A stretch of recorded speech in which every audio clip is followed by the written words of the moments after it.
Bonjour, bonsoir à tous, et bienvenue aujourd'hui pour une nouvelle conférence légitimiste portant sur le piège de la droite révolutionnaire. Donc avant de commencer, juste un petit mot sur la logistique. Étant donné que les dernières vidéos de conférence à Lille avaient une qualité sonore assez médiocre, et que c'était assez peu audible, on va cette fois-ci juste réenregistrer la conférence pour que ce soit plus clair sur la vidéo. Donc la droite révolutionnaire. Il y a, on pourrait le dire, un amalgame assez gigantesque avec toutes les droites, c'est-à-dire du légitimisme à la droite républicaine la plus molle. Et cela, évidemment, ça cause de gros problèmes sur les points, sur les niveaux historiques et sur les doctrines, car c'est totalement abusif de faire cet amalgame. Parce que d'un côté, on a une droite qui a pour devise Dieu et le roi, qui prône la monarchie, le catholicisme, la décentralisation, ce genre de choses. Et de l'autre, une droite révolutionnaire qui est libérale, laïcarde, en faveur de la centralisation. Et du coup, on a deux entités totalement différentes. Et pourtant, il y a beaucoup de légitimistes qui ont forcément des sympathies pour les militants de droite, parce que bien que leur doctrine soit totalement dévoyée et révolutionnaire, ils portent, consciemment ou non, des principes très sains, que ce soit le patriotisme, une volonté de souveraineté, des valeurs saines qu'on peut associer au catholicisme.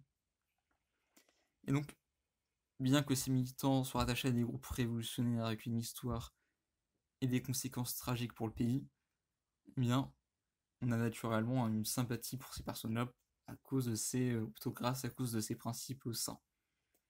Mais imaginons que cette droite révolutionnaire l'emporte à nouveau, avec par exemple Éric Zemmour, et que ce dernier mette en place tout ce qu'il y a dans son programme, tout ce qu'il souhaite, pour vraiment façonner la France à son image. Mais on se retrouve avec une France qui n'est ni royaliste ni catholique. Qu'évidemment, si on est légitimiste, ça pose de gros problèmes. Mais cette droite révolutionnaire pose des questions. Par exemple, on pourrait l'avoir comme un moindre mal, une solution envisageable face à ses adversaires à long terme. Certains pourraient aussi avoir espoir que cette droite révolutionnaire arrive au pouvoir, et une fois au pouvoir, fasse des réformes sur le temps long, qui nous donneraient une société du coup en accord avec le légitimisme. Dans cette conférence, on va voir que tout ça c'est vraiment des illusions, que la droite révolutionnaire, en plus d'être en échec perpétuel depuis la Révolution, est un piège pour les Français de bonne volonté. Donc dans cette conférence, on va s'appuyer sur 3 points principaux. Tout d'abord, on verra que la droite révolutionnaire s'est soumise à la gauche. On verra que les deux droites ont des différences fondamentales qu'on peut nier. Et enfin, on verra 3 exemples à titre historique pour montrer ce qu'est la droite révolutionnaire une fois au pouvoir. Donc, tout d'abord, la soumission à la gauche, avec évidemment Marine Le Pen en illustration, car elle incarne très bien ce glissement vers la gauche. Car si on compare le Front National de son père et son Rassemblement National, on voit que le sien a complètement dérivé au fil des années. Donc, tout d'abord, la fenêtre d'Overton. Donc la droite, c'est une famille politique qui est à la dérive depuis la Révolution. Elle est conservatrice, elle a toujours été, elle a aussi toujours été dans une époque progressiste. Donc on se doute bien qu'avec ce décalage, elle aura toujours une difficulté à s'imposer et surtout avoir une bonne image auprès des élites, de la presse et de la population. C'est surtout vrai de nos jours avec la multitude de scandales et d'indignations que nous avons à ce niveau. Toutes les polémiques sur le racisme, l'homophobie, les dérives autoritaires, et j'en passe. Et du coup, notre fenêtre d'Overton, c'est le champ des idées politiques qui est jugé acceptable par la population à une époque donnée. Sous l'Ancien Régime, par exemple, ce serait la fidélité au roi, les valeurs catholiques, l'antilibéralisme, la décentralisation. Aujourd'hui, c'est l'inverse. Progressisme, libéralisme, athéisme, laïcité. Et donc, il est totalement logique de voir que cette droite est à la dérive, et qu'elle dérive vers la gauche, dans le but de rester acceptable aux yeux des électeurs. On le sait bien, la gauche il y a 40 ans, c'est la droite d'aujourd'hui. Ce qui était très à gauche il y a 130 ans, c'est aujourd'hui l'extrême droite. Car si on reprend un peu la chronologie de la droite française, on voit qu'elle est d'abord ultra-nationaliste à la Révolution, elle devient libérale, républicaine, laïcarde, et même progressiste sur de nombreux points. Et cela fut notre système républicain, démocrate, avec l'influence des médias, mais c'est inévitable. Ensuite, la reprise de la rhétorique gauchiste. car il faut comprendre que dans notre système républicain, le discours, ou plutôt la rhétorique de gauche, a un net avantage. En effet, faire appel aux fantasmes, aux envies et à la révolte est toujours plus facile que de parler au cerveau de doctrine et d'ordre. Il n'est donc pas étonnant de voir dans un État libéral et démocrate la rhétorique de gauche s'imposer. Et en effet, elle s'impose. Dans l'inconscient collectif, être de gauche, c'est être le gentil d'histoire, et de droite, c'est être le méchant ou alors le ringard, l'intolérant, ce genre de choses. Je me souviens d'une discussion que j'avais eue avec une femme de la vingtaine qui me disait être complètement apolitique, que la politique c'était pas son affaire, que ça l'intéressait pas, qu'elle voulait pas s'y mêler, mais que par contre, elle était de gauche. C'était une évidence pour elle. Et pourquoi? Parce que la droite a une image sale, pas d'autre mot. La droite c'est le racisme, c'est la xénophobie, c'est l'homophobie. La gauche c'est l'ouverture. Et forcément, ce clivage-là, eh bien les néophytes de la politique, ou en tout cas ceux qui ne s'intéressent pas, ils vont jamais se revendiquer de droite avec un tel poids sur leurs épaules. Et on voit un autre phénomène, c'est une idéalisation de la, entre guillemets, de la vraie gauche. C'est-à-dire de la sociale, celle de la Troisième République. Et Eric Zemmour avait par exemple déclaré que selon les standards de cette époque, il était de la gauche. Et du coup, on voit que la droite, dans son ensemble, a l'envie, voire le fantasme, de représenter la vraie gauche, celle qui défend les travailleurs et le peuple, face à la gauche moderne qui défend les immigrés et les LGBT. Du coup, la droite a ce fantasme d'être la vraie gauche. Et plus grossièrement, la droite, dans son ensemble, a repris les attaques que la gauche lui lance. C'est-à-dire que la droite, c'est, j'ai dit, le racisme, l'antisémitisme, l'homophobie, etc. Et aujourd'hui, qu'est-ce qui se passe? Les droitards vont insulter les gauchistes, notamment de la France insoumise, de racistes anti-blancs, d'antisémites pour Israël. Et alors c'est assez amusant parce que le Rassemblement national fait exactement pareil, en lançant les mêmes attaques contre Reconquête. Et au sein des partis, il y a des chasses à tous ceux qui sortent légèrement du rang sur les questions sociétales. Enfin, surtout à droite d'ailleurs. À gauche, ça c'est un petit peu moins. C'est-à-dire, bon, c'est connu que Marine Le Pen a fait une véritable purge des alliés de son père au FN, il ne reste plus grand-chose. Et tout le monde se dédouane d'être un raciste, tout le monde prend bien le temps d'expliquer pourquoi le vrai racisme est en face. Et en face, je sens que fait la gauche quand on la traite de raciste anti-blanc, eh bien, elle balaye très rapidement cette accusation en disant non, c'est pas le cas. Et ça s'arrête là. Et les médias vont très rarement retenir des caractères racistes anti-blancs ou antisémites de la gauche. Alors que la droite, c'est beaucoup plus concret, cette image-là. Et donc la droite, pour compenser cela, elle va pas hésiter à exagérer, voire être de mauvaise foi, va participer aux chasses aux sorcières afin de se faire bien voir, d'être accepté par le système. En bref, la droite ne cesse de dire « Et, regardez, moi aussi je suis de gauche ». Troisième point de la première partie, l'inaction au pouvoir. Malgré tout, les patriotes continuent de s'accrocher à cette droite républicaine qui représente, à leurs yeux, le seul espoir pour sauver la France. Ce sont les seuls à vouloir sauver, entre guillemets, la vraie France, et la seule à en être capable. À les écouter, cette droite n'a jamais de pouvoir. On ne leur aurait jamais laissé leur chance. La vérité, pourtant, c'est tout l'inverse. En effet, dans l'histoire de la République, la droite a principalement dominé les institutions politiques. Prenons comme référence la droite actuelle, donc la droite libérale économiquement, conservatrice sociétalement, et plus globalement autoritaire et patriote.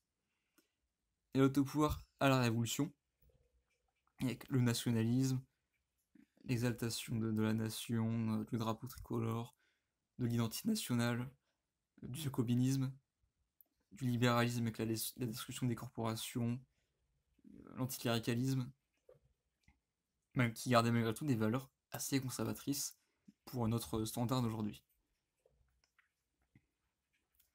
Ensuite, avec les deux empires, c'est assez évident, personne ne dira que Napoléon est un homme de gauche, pareil pour Napoléon III. La Deuxième République, c'est Napoléon III, et elle est assez conservatrice sur tous les points, pour ceux qui connaissent la période. La troisième, bon, à part le Front Populaire, elle est totalement nationaliste, totalement dans cette optique du roman national, du libéralisme, des valeurs plutôt conservatrices, et la 4ème et la 5ème République sont globalement de droite, sauf si on retire évidemment Mitterrand et Hollande, et bon, même la gauche dit qu'Hollande n'est pas de gauche. Et bref. Du coup, dans l'histoire républicaine, la droite a eu le pouvoir durant la majorité du temps. Alors que, entre guillemets, la vraie gauche ne l'a eu qu'avec le Front populaire et une partie de la présidence de Mitterrand. Le centre est en pouvoir depuis. Donc, quel est le bilan de la droite révolutionnaire? Eh bien, c'est l'inactivité. Ils ont maintenu ce qu'ils avaient en donnant tout de même de plus en plus de concessions à la gauche et au centre. En bref, aucun pouvoir de droite en France n'a ramené le pays un peu plus vers la droite. Soit il a fait stagner, soit a été dirigé vers la gauche contre son gré. Voyons maintenant les différences fondamentales. Et tout d'abord, le libéralisme.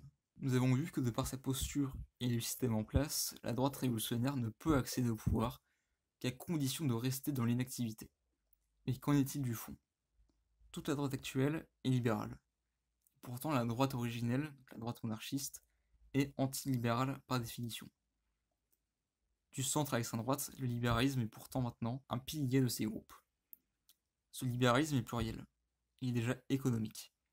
Ils veulent que la liberté économique soit purement individuelle.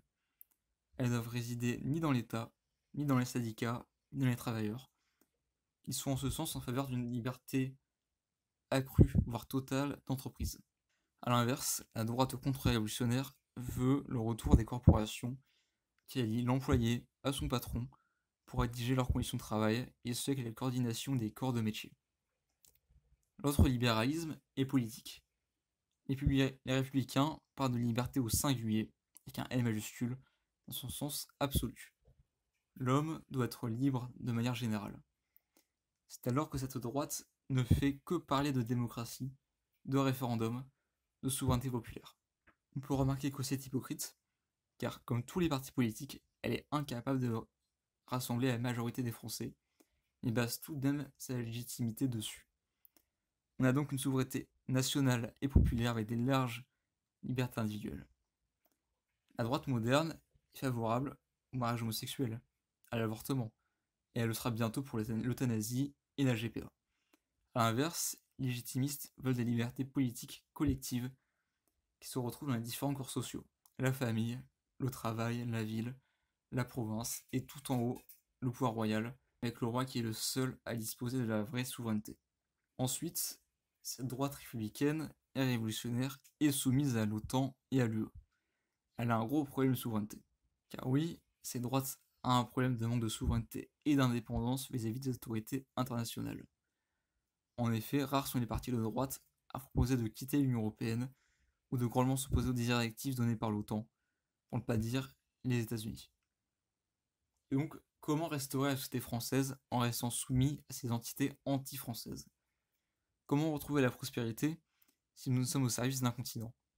Comment reprendre le contrôle de nos frontières avec celui exercé par l'Union européenne? C'est impossible. On pourrait imaginer de réformer l'Union européenne pour être plus en conformité avec les aspirations françaises, mais cela semble totalement impossible à l'heure actuelle. Le problème se pose aussi au niveau de la guerre et des conflits internationaux. L'armée française et notre diplomatie servent en grande partie les intérêts états-uniens et européens. Et on le voit bien en Ukraine notamment. Cette soumission nous vise également car pourquoi nous préoccuper autant de l'Ukraine et si peu de l'Arménie? Pourquoi ne pas avoir un avis nuancé sur la guerre israélo-palestinienne? Car nous sommes soumis. Et la droite ne semble pas vouloir changer cela, pas en profondeur du moins. A l'inverse, Louis XX est toujours en faveur de paix et de négociations directes avec les interlocuteurs. Critique de l'Union européenne et de l'américanisation de la France, il souhaite la revoir pleinement souveraine, en se rapprochant notamment des puissances chrétiennes, pour ce qu'il en reste.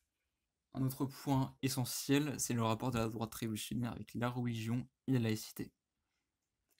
Car comment parler de cette droite révolutionnaire sans aborder le point qui, pour ma part, me trouble le plus? Et je sais que je suis loin d'être le seul, c'est bien celui-ci. Historiquement, le nationalisme a toujours essayé de remplacer Dieu par la nation avec un N majuscule. Cela a commencé par la Révolution 89, avec tous les symboles nationaux de l'époque, la devise liberté, égalité ou la mort, l'idée du devoir de se sacrifier pour la nation, le drapeau qui est la nouvelle croix, Marianne la nouvelle Vierge Marie. Du coup, la droite a totalement repris ce patriotisme, on pourrait dire absolu de la Révolution. Il faut vivre et mourir pour la France. Cette dernière doit nous transcender. Avant d'être toute chose, nous sommes des Français. Il faut aussi faire des comparaisons. Si j'insulte le Christ auprès d'un catholique, et si j'insulte la France auprès d'un grand patriote nationaliste, la réaction sera globalement la même. Si je dis à un patriote nationaliste que j'ai pas pris la peine d'aller voter au second tour de la dernière élection présidentielle, il réagira comme si j'avais dit à un catholique que j'avais loupé la messe de Pâques. Si je déchire un drapeau tricolore, c'est un sacrilège, et si je brandis un drapeau étranger, c'est comme de l'idolâtrie. Enfin, si pour un catholique c'est bien la loi de Dieu qui prime sur tout, y compris sur ses opinions personnelles et celles d'autrui, pour un patriote nationaliste, c'est la même chose, sauf qu'on remplace Dieu par les lois de la République. Et cette droite républicaine a bel et bien remplacé le Christ par la France révolutionnaire. Plus que cela, ils veulent tuer Dieu et la religion en France. Les hommes politiques, dans leur quasi-intégralité, sont anticléricaux. Et ça, la droite n'y échappe pas. L'Église ne doit avoir aucun poids ni influence sur la société. La religion doit demeurer une affaire privée, comme si cela était compatible avec notre foi. C'est-à-dire que pour la droite révolutionnaire, être catholique, c'est avoir une crèche à Noël, c'est d'aller à la messe quelques fois par an, c'est des choses très abstraites qui au final sont plus culturelles qu'autre chose, et des éléments culturels totalement superficiels. Leur religion doit se limiter par rapport à la société, ne pas trop parler du péché, surtout en ce qui concerne l'homosexualité, l'avortement ou le manque de charité. Pire encore, la vérité chrétienne doit faire jeu égal avec les fausses religions et les hérésies. En monarchie traditionnelle, le catholicisme est religion d'État, et l'Église est associée au pouvoir politique dans la gestion de la cité. Il n'y aurait pas d'idolâtrie de la France, l'adoration étant réservée à Dieu, la liberté de culte et de conscience serait restaurée, l'islamisation de la société serait combattue avec une meilleure arme que la laïcité, c'est-à-dire la chrétienté. Voyons dans la partie des exemples concrets de ce qu'a été la droite révolutionnaire. Qui est évidemment en illustration de la liberté guidant le peuple, une étoile de la révolution de 1830 orléaniste, un petit symbole de plus, une petite pichenette pour nos amis orléanistes s'ils nous écoutent. Donc d'abord Napoléon. Donc ce dernier incarne parfaitement cette droite révolutionnaire. D'après Jean Tullard, qui est vraiment l'expert actuel sur le personnage sur l'époque, dès la fin de l'Empire, les bourgeois et les militaires sont pris d'une grande nostalgie du régime et l'idéalisent, en plus de souhaiter son retour. En somme, le bonapartisme est né. Bonaparte serait le patriote des patriotes. Il aurait amené la France à son apogée par le chemin des gloires et des honneurs.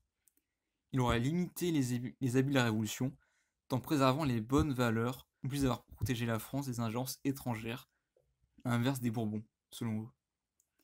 Eh bien, c'est entièrement faux. Napoléon est le fils par excellence, et je pèse mes mots, de la Révolution. Il est jacobin, progressiste pour son époque, impérialiste, autoritaire, tyrannique, anticlérical et bien sûr anti-royaliste. Plus que cela, il a exporté la révolution partout en Europe. Fini la monarchie catholique d'Espagne stable, fini le Saint-Empire, fini l'ordre traditionnel européen. On veut nous faire croire que Napoléon, s'il eût été révolutionnaire, était au moins modéré, notamment au niveau de la religion. Mais est-ce modéré que d'annexer les États pontificaux, d'emprisonner notre Saint-Père, de trafiquer un concordat, d'arracher une couronne des mains du pape et d'instaurer un catéchisme impérial? Non, c'est extrémiste. Simplement, c'est différent que les autres révolutionnaires dans la forme. Ceux-ci voulaient détruire la religion, et Napoléon a voulu la vider de sa substance pour la contrôler. Les débuts de la Troisième République sont probablement le moment où notre régime politique était le plus à droite. En effet, les dirigeants étaient en majorité monarchistes. C'est une période mal connue, mais qui jouit, malgré elle, une mauvaise image. C'est l'inaction, l'instabilité et même l'incompétence. En effet, comment des personnes de droite en majorité ont-elles voir leurs projets s'effondrer au profit de la gauche? Comment des monarchistes n'ont pas réussi à restaurer la monarchie? Ces hommes sont donc soit oubliés, soit jugés incompétents. Et pourtant, on cherche sans cesse à reproduire leurs erreurs. Essayer de changer le système de l'intérieur par les élections, et ce face à l'opposition. Car qui est Éric Zemmour si ce n'est un Patrice de MacMahon, en plus républicain et en plus progressiste? Quel était le problème de ce dernier et de ses alliés si ce n'était une certaine compromission avec la Révolution? Jouer le jeu des élections, c'est accepter de perdre à un moment donné, et donner le pouvoir aux ennemis des Français et de la France. Tenir le rôle de conservateur sans chercher l'appui du roi et de l'Église, son état libéral et progressiste, c'est voué à l'échec. Et pourtant, les nationalistes modernes veulent exactement la même chose, avec encore moins de moyens et de soutien à leur disposition. Enfin, Charles de Gaulle. Il est bien le personnage préféré de la droite moderne, et tout est dans le titre. Les courants nationalistes et patriotes se sont toujours accrochés à des modèles militaires. Le passé de De Gaulle l'aide beaucoup à se faire idéaliser. Combattant dans la Première Guerre mondiale, chef de la résistance dans la Seconde. Le problème que nous avons ici, c'est la prise en sandwich de ce personnage. Avant lui, c'est la guerre, l'occupation, l'instabilité politique, les crises de l'Algérie. Et après lui, la France se retrouve peu à peu sous contrôle dès 68 heures. De plus, en comparaison avec ses successeurs et surtout avec les trois derniers, un monde semble vraiment les séparer. De Gaulle est mis sur un piédestal, que ce soit dans la mémoire ou dans les aspirations des patriotes. Pourtant, De Gaulle n'est-il pas le prédécesseur légitime et logique de nos présidents actuels? N'a-t-il pas abandonné l'Algérie française? N'a-t-il pas mis un pouvoir en place très autoritaire et répressif? N'était-il pas libéral et n'a-t-il pas opéré peu à peu un rapprochement avec les États-Unis, sans parler de sa contribution à la construction de l'Union européenne? On pourrait dire qu'il était conservateur, et il l'était, pour son temps en tout cas. Mais il a bien échoué face à mai 68, et n'a pas su prendre les décisions pour empêcher la maladie de se propager. En somme, le général de Gaulle a fait de mieux ce que la droite révolutionnaire est capable de faire. Gagner du temps, c'est-à-dire gagner quelques années avant que la gauche arrive au pouvoir. Nous avons vu à travers cette conférence que la droite révolutionnaire conserve des fondements communs avec la gauche, qu'elle tend à s'en rapprocher au fil du temps et même à vouloir la remplacer. Plus que tout, ces efforts n'ont porté aucun fruit sur le temps long, et beaucoup de bonne volonté a été malheureusement perdue dans ces idéologies et ces partis. En comparaison, la droite contre-révolutionnaire échappe à tous ces maux. Elle s'oppose au fondement de la révolution de 89, il n'y a aucune dérive idéologique de grande ampleur, et les fruits ne sont plus à démontrer. L'histoire de la France a été pendant plus d'un millénaire l'exemple de ce que peut faire la royauté. En conseil de lecture, pour avoir vraiment une synthèse de tout cela, mais aussi des approfondissements sur d'autres points, je recommande vivement la lecture Les deux patries de Jean de Viguerie, qui explique bien cette fracture avec la Révolution, avec le rapport au patriotisme, avec la droite révolutionnaire. Et aussi, pour Napoléon, du coup, les de Jean Tullard, La vie quotidienne des Français sous Napoléon, pour un peu déconstruire ce mythe du bon patriote impérial. Et je vous remercie pour votre attention.